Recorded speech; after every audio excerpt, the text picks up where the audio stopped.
is ridiculous. I just want to talk to you. If you're gonna walk around the ship, you have to wear the boots. House rules. What? Do they think I'm just going to float away? Don't look at me. This is not my ship. Okay. Lean your foot back to engage it. Lean back with my weight on my heel? Yes. There you go. Now you just walk around like you're in pumps. How do you know what it's like to walk in pumps? I didn't always work in space. Put one foot in front of the other, and soon you'll be walking across.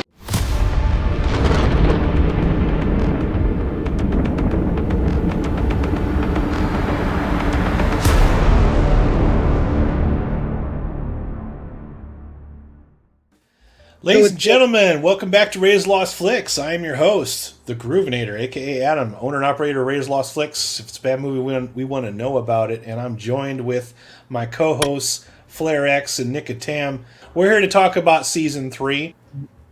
After Season 2, it got canceled on Sci-Fi. They had to make it count, yeah. And so they had to try to get everything in.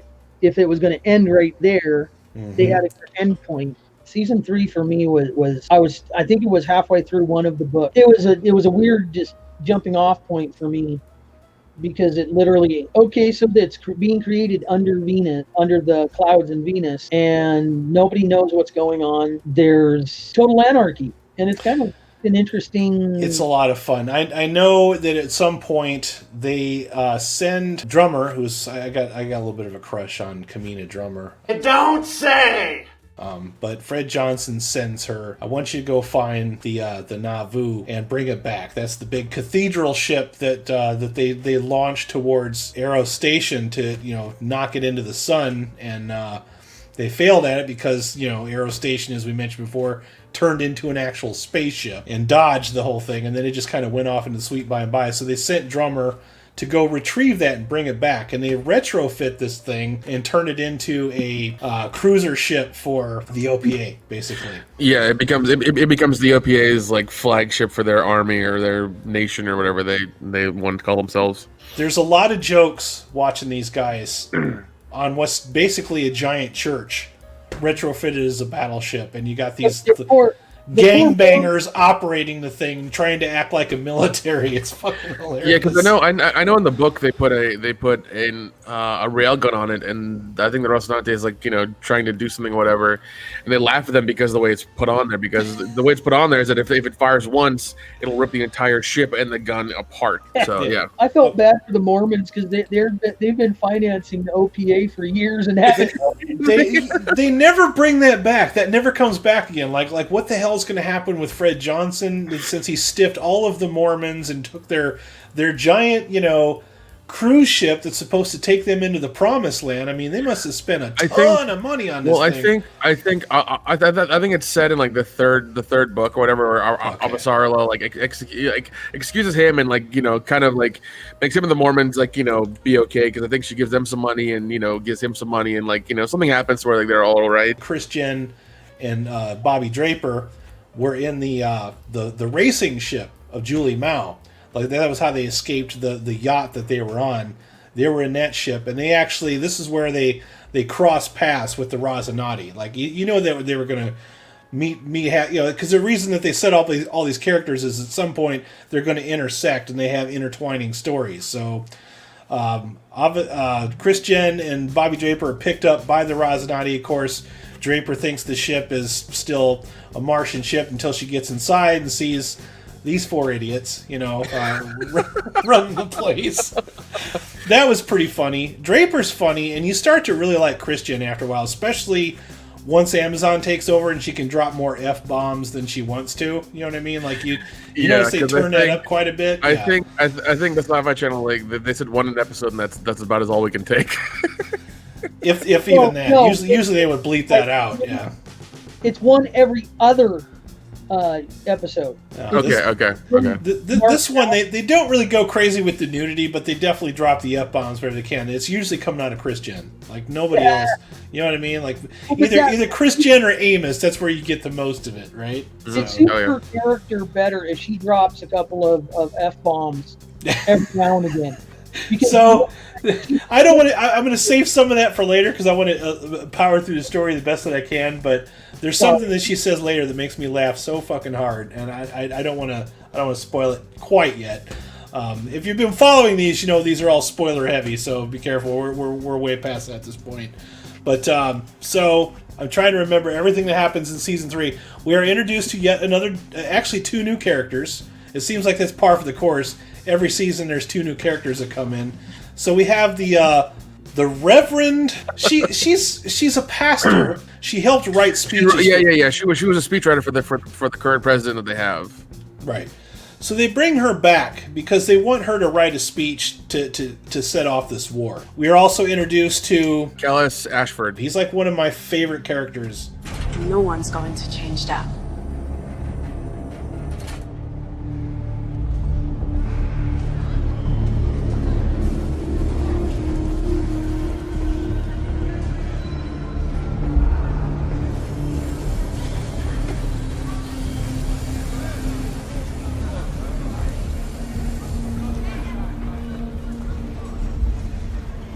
Commander Class Ashford requesting permission to come aboard. You're already... Half of his face is completely burned like Freddy Krueger. He's basically he was a pirate that worked for Anderson Dawes, stealing supplies for the Belters, made into a major officer, and now the OPA actually wears uniforms now. Like everybody's making fun of him, like, really? You guys were like considered terrorists, and now you guys have uniforms? But his motivation for that makes sense. He's like, if you want the rest of the systems to take us seriously, we have to be wearing uniforms. You know, it's important. I like some of the things that he represents. He's trying to think about moving his people forward. Got a little bit of a conflict between Drummer and Ashford, okay, because Ashford is old school. Drummer is not necessarily old school, like she's constantly thinking about.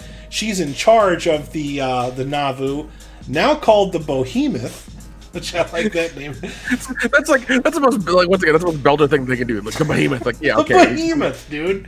It's the Behemoth. We get it. Your dick is big. We get. James Holden is getting visits from the ghost of Joe Miller. All right, Joe Miller is talking to James Holden now. Nobody else can see him talking. He's like the ghost of Christmas Past now. All right? Mm-hmm. Yeah. This is all proto-molecule bullshit. You know, is basically proto-molecule is basically the supernatural element of this show. Okay. Yeah, like now was for Miller there for most. Correct. So now Miller is. It's almost like Julie Mao was like Miller's like conscience almost, and now Miller is James Holden's conscience. We have Aaron Wright who wants to do a long range strike at Mars. Even though Aaron Wright's still in power, he shouldn't be. He should be pushed out. But I guess Avasarala hasn't gone back to Earth yet. She's still in the Rocinante. The Agatha King becomes a major player in this show. It becomes a set for a lot of things that happen. Yeah. Yeah, and everybody thinks Avasarala is dead, but she's not. She's also, we have Jules Pierre Mao, who escaped his ship and now is visiting Dr. Strickland on Thoth Station, is what we learned about before. Oh, it's another hidden fucking base that's obviously somebody's dumped a bunch of money in, and it's the base where they're experimenting with proto-molecule in children with birth defects to try to engineer super soldiers. Yeah, that's what's happening. And pretty much what's going on. They're trying to make soldiers out of these kids because they found out that when you just splice it with a regular human being, it kills them. But if you have a kid that has certain chemical deficiencies, like they can transcend and grow into these that basically turn into the being that was tearing up the cargo hold in the last one, and the one that scared the shit out of Bobby Draper after the fall of Ganymede. So yeah, and that creature was goddamn terrifying. But yeah, this whole thing where they're working on these kids is terrifying. Like it's very much like Nazi Germany kind of shit. So it's kind of uncomfortable, but like, you know, that's how bad they want this proto-molecule to be a weapon so they can sell and everything like that. It's just like, yeah. And really I love how they deal with it in the book. That it's literally. The doctor is called Mengele, or so it's literally it is an allusion to Nazi Germany. that what they're doing to these kids, and what they're that the fact that they're trying to save, the Rockanati comes in and goes, I'm going to save you. And it's, there's a lot of allusions to the epic German experience in, World War II, where they didn't do anything. And I think that's the expansion of Holden as a character in this, that he goes through this whole crisis of conscience, that he has to, he's been trying to find something to do to assuage his conscience, and he finally finds it in these kids. Mm-hmm. And then, even then he can't really do much because he gets in trouble all the darn time. Yeah, it's the machine is spinning at this point, so he's not really in control anymore. So yeah, and they're out to get him specifically. Yeah. Because that's just because everybody in the system knows Holden because of what's been happening over the past couple of years. So I like how this right around season 3 is where I started. Everybody has their own idea about Holden, and everybody's wrong about everything that he is. Like, he's just like, what do you want from me? And everybody else, everybody seems to think something different of him. Like, the only one that really gets him is Naomi. She understands who the real Holden is. Everybody else has their different ideas about who he is or what he represents. Well, but I also think Amos holds him up as what he wishes he could be.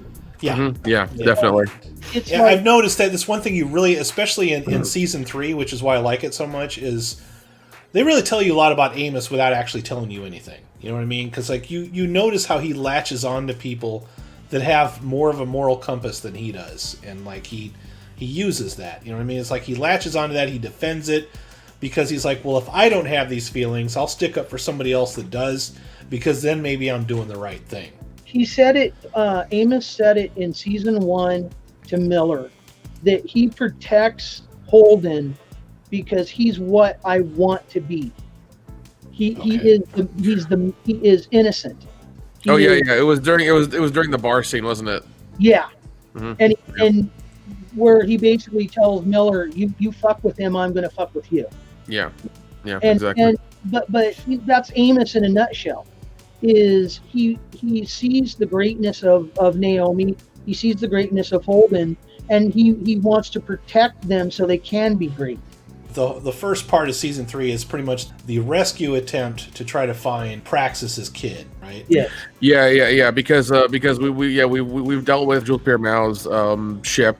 Cotier's been picked up by the Agatha King and taken aboard there as the prisoners. Draper and Christian are on the Rosie, and I think they're heading to Tyke. Also, you have the really political stuff with Anna, the pastor, and her dealing with the president and Aaron Wright, because Aaron Wright's still putting his influence everywhere because Avasarala hasn't been found yet. I think she's dead because Jules Pierre Mao's ship has been, was blown up. And at this point, that Aaron is definitely the bad guy. Okay, he. Yeah, mm-hmm. Yeah, because he keeps trying to manipulate the president and wants him to do anything, but since he doesn't have Christian there, he has to get Anna, the woman who was into his conscience during the beginning of his political career, he says, to help him with the speech and everything. So they release one of the kids on Prospero Station. That's what it is. Prospero Station. Okay, that's station. There's a really cool sequence where the kid that gets released is chasing Bobby Draper.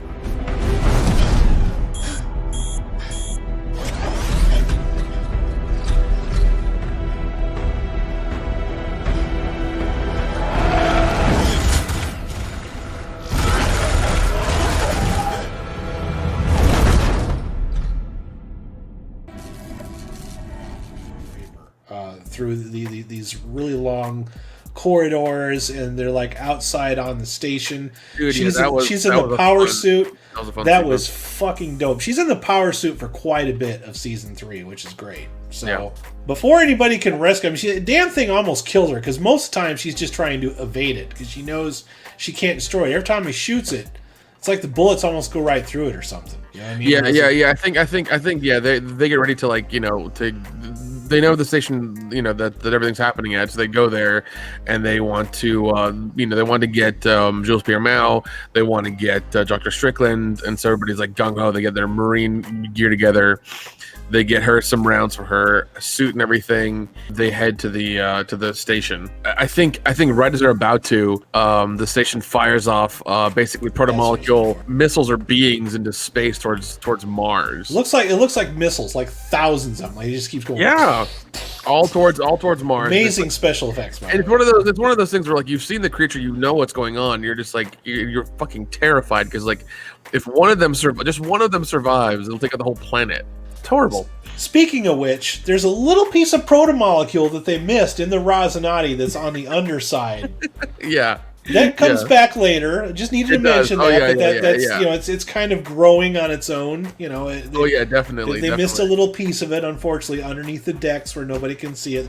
Bobby Draper eventually gets saved. Like she the thing's on top of her, and just in the last ditch effort, like her suit is like on power drain. She blows the back of its damn head off. Well, while they're going to get the kids, I think Amos and Prax find the kid. Alex and Naomi are racing towards the Agatha Christie because it's been hit by those protomolecule missiles. Like a lot of this is one of the points where like over two or three episodes, like a lot of shit's happening really quickly. Yeah, a lot of stuff happening. Holden is like Jules Pierre Mao at gunpoint and is like just wanting to fucking kill him, but he's like he has all the discs with him. He puts him in the he wants to take him to the roast. He takes him there. Prax and Amos find Strickland with the kids. Prax wants to kill Strickland. That scene because like it's a dad who's found his kid and he knows who the bad guy is and he wants to kill him. They finally reunite. He's like, wait over there, honey. Dad needs to talk to Dr. Strickland for a minute. Yeah, and he's about to shoot him, and then Amos is like, "No, go take care of your kid." And he's like, "I understand what he was trying to do. He wants the kid to make sure that the kid remembers dad is dad, and not as like the guy who killed my doctor."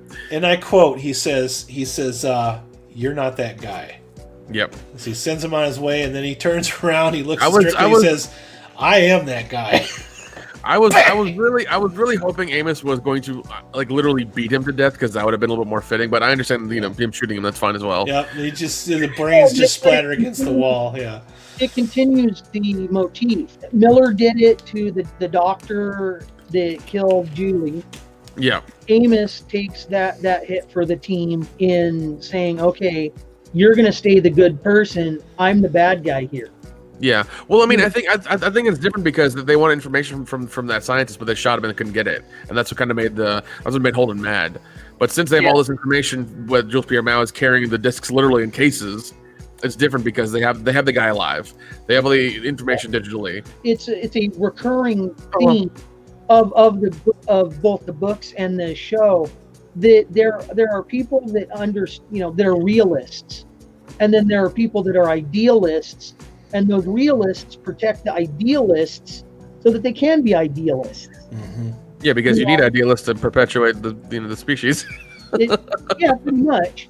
So yeah, and as they have the kids and everything, and and Jules Pierre Mao and everybody, they're heading back to Earth, and everything's kind of going. It looks like everything's going on an upswing. We get this electric worm thing coming out of Venus. And making a ring. That's one of the best scenes too. It's like Amos is on the ship pouring milk into cereal for the kids in the galley there. Yeah. And the milk is just going all over everywhere. And he's looking at the TV. He's like, "What the fuck is that?" Yep. You see something coming up out of Venus. It looks like a fucking Lovecraft monster. It's got stuff hanging off it. It looks like it might be part electrical, part something else. Comes up out of Venus, goes up into space. Nobody knows what's going on. Everybody is freaked the fuck out. Eventually, what happens is the protomolecule that's coming out of Venus forms a ring. And somebody actually goes through it. Actually, what it was the rock hoppers, the guys that try to do that for clicks. Like they it's kind of like I say clicks because I don't know what else to call it. It's like they're doing it that people pay money to see these people to see how fast they can go before they die. And what they do is they slingshot around the rings of Saturn. And this guy actually, his girlfriend's cheating on him with, I think, his brother, all right? And he's all upset. He gets drunk. He's like, "Fuck it, I'm going through the ring." Because everybody's always talking about the ring. I think just instant, it's you're always saying the most belter thing, Nick. Yes. This is one of those fucking moments. I think they were even actually doing Highway Star, but like a punked up fucking belter version of Highway Star where they changed all the words around.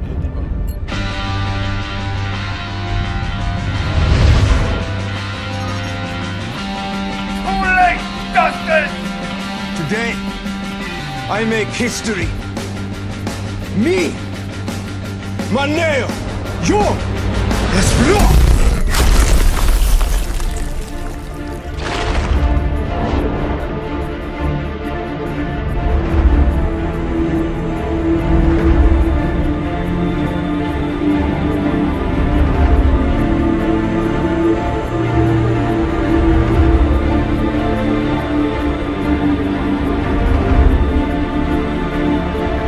Once he goes through and they find out that the ship is still intact, but the person in it, now there's all kinds of interested parties wanting to know what the hell's going on with the ring.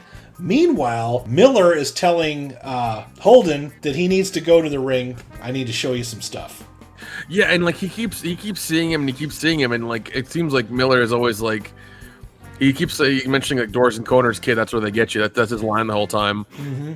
It's interesting because like he's a ghost, but he's not. He's just like he's the way the ring is like communicating with Holden.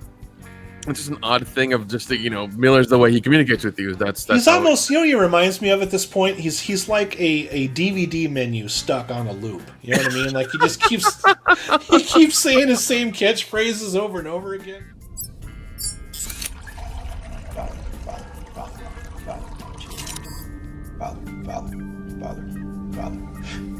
Father, poured hot coffee in the parking lot.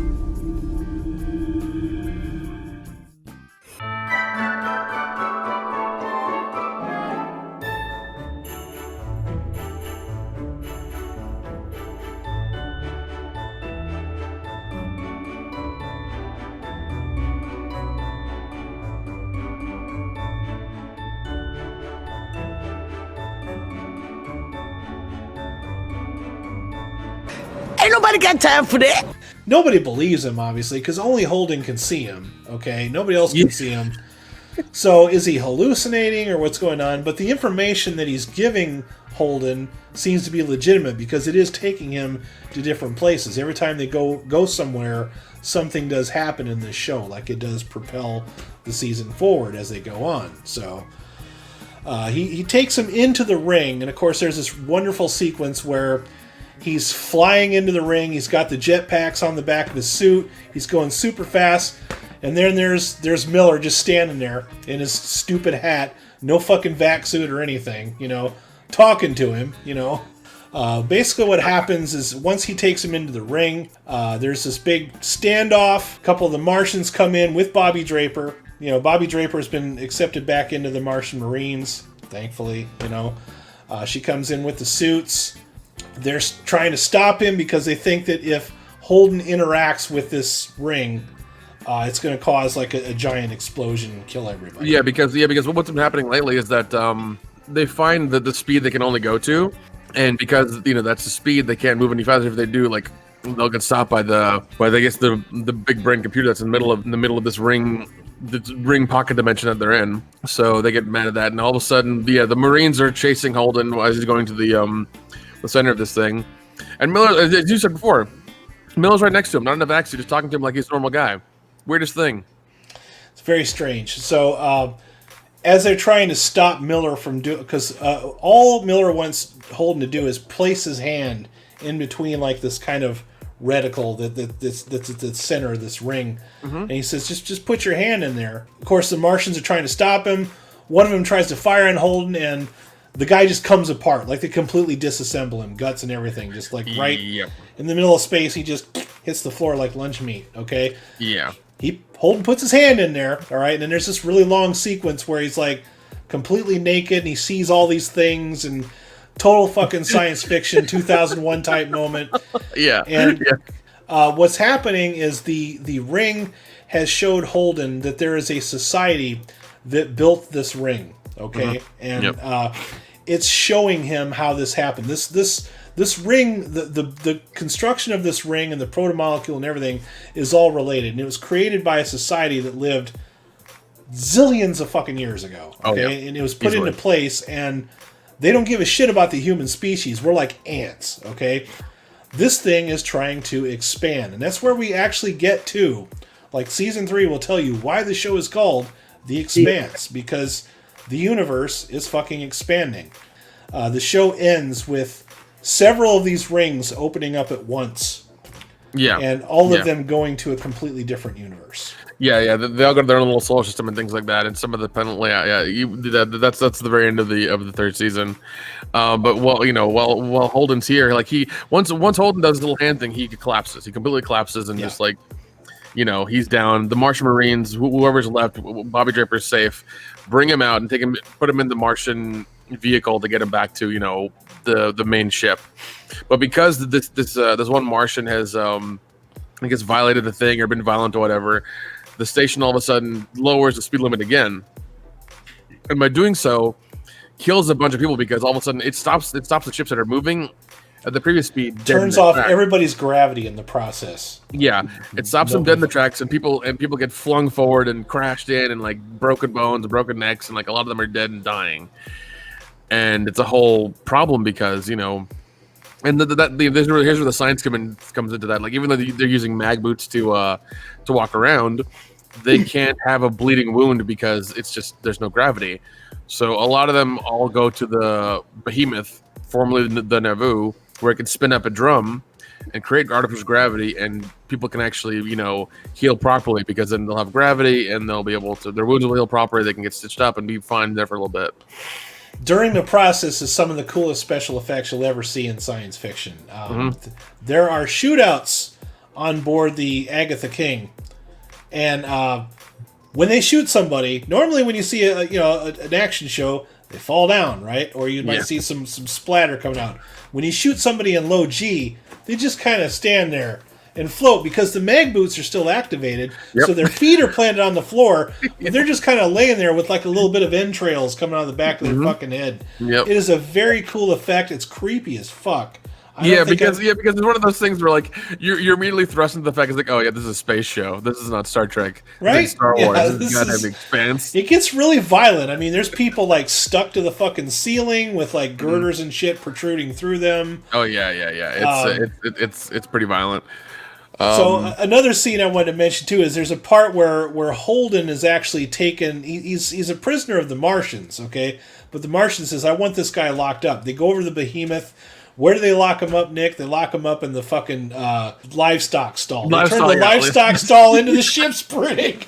Yes, because the Nauvoo was supposed to be a legacy ship with farms and things like that, and they're gonna have animals, and they put them in the fucking. And it's convenient for the show because they can use an actual livestock stall to put them in there because you believe that this thing is on this giant fucking ship, So yeah. And he keeps telling everybody, it's like, listen, I'm talking to Miller, and he's part of the alien ship, and he's communicating with me through telepathic means, and this is why things are happening. And he keeps telling people that in in a very scientific way, and tries not to sound like a crazy person, but he keeps sounding like a crazy person. So he has to be left alone to talk to Miller because the way Miller describes it is that it takes a lot of energy to tickle all the neurons in your brain so that I can exist to you. Like you can smell me, you can feel me, you can hear me, and all these things take billions of calculations for us to put this into your brain so that you can see me and communicate with me. So he has to be alone in the stall and communicate with Miller while nobody's watching him, and he has to figure out what's going on and how to. Naomi and Drummer are watching him on camera, just talking out loud to nobody. It's they're looking at each other like, oh boy, So I mean, they believe he's talking to somebody, but they don't really believe that Miller truly exists. And the thing I love about the Rocinante crew is they know, they just know to trust him. It's we know he's for real and he's not crazy. So we just kind of have to trust him because we've been through the shit together a lot now. So it's fine. This happens. And he basically tells everybody he tells everybody to turn off their engines turn off the ion engines of all the ships. And that'll tell the protomolecule computer that everything is safe. And that brings us back to why they killed the Rockhopper guy. Anybody that races into the rings, they see as an act of aggression. So they don't destroy the ship because they want the technology, because it might help them later. they'll kill the entity driving it, just like, you know? Yeah. So that's why that guy turned into tomato paste. So they want everybody to shut down their ion drives so that they won't be viewed as a threat.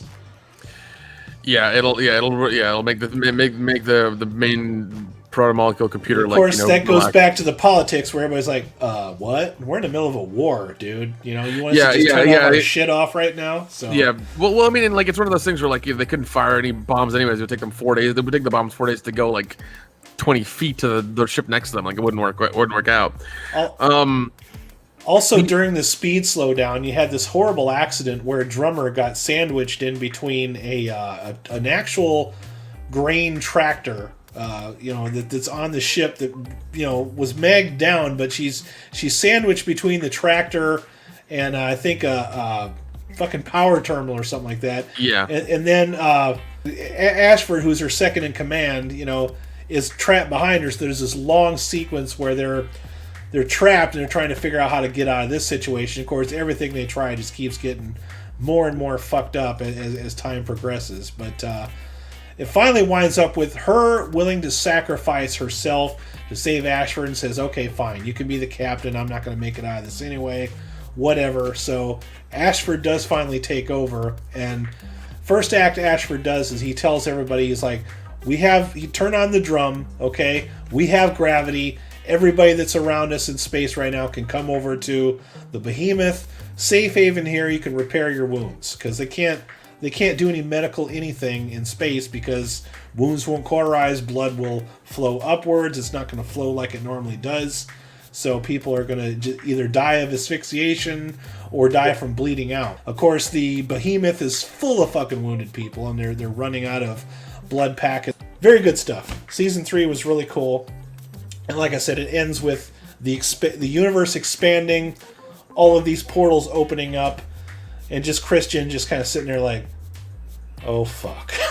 yeah. Basically, she's scared because this is the gold rush all over again. This is the gold rush, and that sets up season 4, which actually is like a frontier western, and I absolutely love the fuck out of it, and I can't wait to talk about it. But definitely, yeah. Season 3 is a little bit more easier to digest because you've been the characters through so much shit so far in 1 and 2. So it's a lot easier to get through season 3 because you know what's kind of going on. Even with the introduction of Anna, the pastor, and Ashford, the OPA, I guess, middleman or consigliere, or whatever you want to call him. Yeah.